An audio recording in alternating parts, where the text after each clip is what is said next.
So ayan, samahan niyo ako ngayon. Gagamitin natin itong vacuum na plastic lalagay natin kasi tayo nag-aayos para sa ating travel sa El Nido. So nilagay ko na lang din dito sa Shein na plastic yung pinaka damit.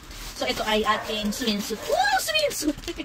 Yan, lalagay natin siya dito para maayos. Tapos ito yung kanyang pinaka yung vacuum.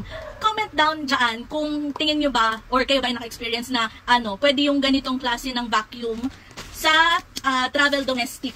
O diba? Kasi iniisip ko kung dadalhin ko yun kasi baka mamaya ipaiwan or ipatanggal sa aking bagahe kasi hindi naman tayo mag-check-in. Hand carry lang yung bibit-bitin natin. So hindi ko alam kung pwedeng ganyan kasi try na natin dito. Tinanggal ko lang yung pinakatakip niya. Ayan, so gantohan lang natin para siya ay masil. Ayan. Doblihin lang natin yung pagkasil niya para hindi lumabas yung kanyang pinaka hangin. Ayan, so screw. Ayan, i-ano na natin dito.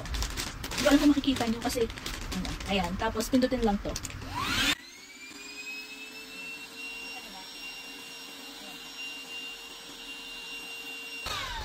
Ayan, nasisil na siya.